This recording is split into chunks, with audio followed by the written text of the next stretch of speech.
আজ সন্ধ্যার পর আসলে তাকে তার ঘর থেকে ঝুলন্ত অবস্থায় উদ্ধার করেছে বলে আমরা তার পরিবার সূত্রে জেনেছি।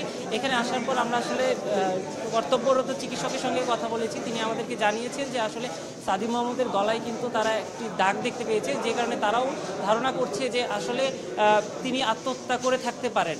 তো এই মুহূর্তে আসলে আমরা তার পরিবারের অনেকের সঙ্গে কথা বলেছি। এখানে অভিনেতা ফারুক আহমেদ আছে, আমরা একটু তার সঙ্গেও কথা বলবো যে আসলে তার কাছে জানতে চাইবো যে এই মুহূর্তে তিনি কেমন, কতটুকু দেখেছেন বা কতটুকু জেনেছেন, একটু তার সঙ্গেই কথা বলছি। ভাইয়া, আপনি তো আসলে এখানে তার মৃত্যুর খবর শুনে এসেছেন, তো আসার পরে কি জানতে পারলেন বা এখন কতটুকু জানতে পেরেছেন? না, আমি আসার পরে জানতে পারলাম যে সে নাকি আত্মহত্যা করেছে, এইটুকু। এই যে একটা শিল্পীর প্রয়াণ, এই সময় এসে তার মতো একজন কিংবদন্তি শিল্পীর প্রয়াণ, এইটা আসলে আপনাদেরকে কতটুকু ব্যথিত করছে বা আপনার কি বলার আছে তার এই মৃত্যুটা নিয়ে? আমি আসলে ওনার সাথে সম্পৃক্ত ছিলাম অনেক বছর, মানে 1968 সাল থেকে আমি সাদি ভাইকে চিনি, জানি, এবং ওনাদের সাথে আমাদের একটা পারিবারিক সম্পর্ক ছিল। সাদি ভাই ছিলেন আমার বড় ভাইয়ের স্কুল ফ্রেন্ড, একই ক্লাসে পড়তেন। আমি, আমার বড় ভাই, সাদি ভাই, শিবলি ভাইয়ের 2 ছোট ভাই, আমার ছোট ভাই, শিবলি ভাইয়ের 2 বোন, আমার বোন, সবাই আমরা মোহাম্মদপুর গভর্নমেন্ট স্কুলে পড়তাম।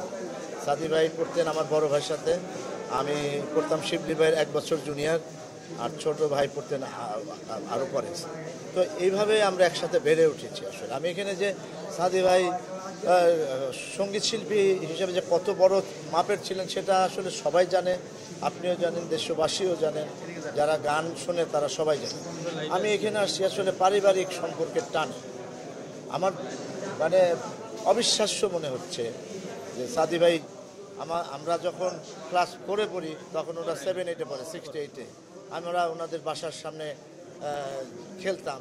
শিবলি ভাই, আমি, আমার ছোট ভাই একসাথে খেলাধুলা করছি, একসাথে বড় হয়েছি, একসাথে আমাদের স্কুলে আব্বা ছিল হোস্টেল সুপারিনটেন্ডেন্ট মোহাম্মদুর হোসেন, আমরা থাকতাম হোস্টেলে। তো ওখানে শিবলি ভাই, সাদি ভাইরা থাকতেন।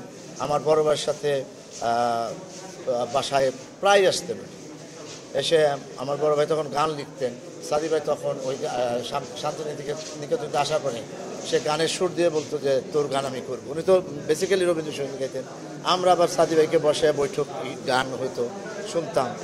মানে তার মতন এইরকম একজন ভালো মানুষ আমার জীবনে আমি আসলে দেখিনি। মানে তার ভিতরে না ছিল অহংকার, না ছিল কোনো রকমের মানে হিংসা, বিদ্বেষ, পরশ্রী কাতরতা, মানে কোনো কিছু তার ভিতরে ছিল না। একটা সরল সহজ একটা মাটির মানুষ উনি ছিলেন। আমার আম্মা মারা যাওয়ার পরে উনি সারাদিন উনি ছিলেন আমরা যতক্ষণ না ছিলাম তার চেয়ে বোধহয় উনি বেশিক্ষণ ছিলেন। এই হচ্ছে সাদি ভাই। তো এইরকম একজন মানুষ চলে গেছেন। আসলে আমি অনেক দূরে থেকে আমি সংবাদটা পেয়ে, আমি ঢাকায় ছিলাম না, তারপরে আমি ছুটে আসছি শুধু ওই টানে যে আমার নিজের ভাই, বড় ভাই আজকে চলে গেছে। এইখান থেকে আমি এসেছি। ওকে, আপনাদের সকলকে ধন্যবাদ।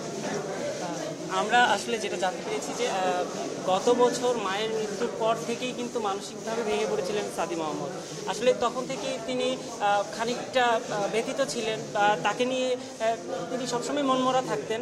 আমরা যতটুকু জানতে পেরেছি আজকেও তিনি রোজা রেখেছেন, ইফতার করেছেন। ইফতারের পর আসলে তিনি ঘরে নিজে দরজা বন্ধ করে দেন, পরবর্তীতে তাকে দরজা ভেঙে কিন্তু পরিবারের সদস্যরা হসপিটালে নিয়ে আসে। আর আমরা কর্তব্যরত চিকিৎসকের সঙ্গেও কিন্তু কথা বলে জানতে পেরেছি যে তিনি তাকে যখন হসপিটালে নিয়ে আসা হয় সেই মুহূর্তে তার গলায় কিন্তু দাগ ছিল। তো আমরা এতক্ষণ কিন্তু সেই জরুরি বিভাগের লাশঘরের সামনে অপেক্ষা করছিলাম। এছাড়াও তার পরিবার সূত্রে আমরা যেটা জানতে পেরেছি, আগামীকাল বাদ জোহর মোহাম্মদপুর কেন্দ্রীয় কবরস্থানে কিন্তু তাকে দাফন করা হবে। তো সাদি মাহমুদের মৃত্যুর খবর শুনে কিন্তু আসলে তার শুভাকাঙ্ক্ষীরা অনেকেই ছুটে এসেছেন, তার পরিবারের আত্মীয় স্বজনরা অনেকেই এখানে এসেছেন। সব কিছু মিলে আসলে তার এমন মৃত্যু অনেকের জন্যই কাম্য নয়, আর তার এমন চলে যাওয়া সঙ্গীত ভুবনকে আসলে নানাভাবে কাঁদাচ্ছে।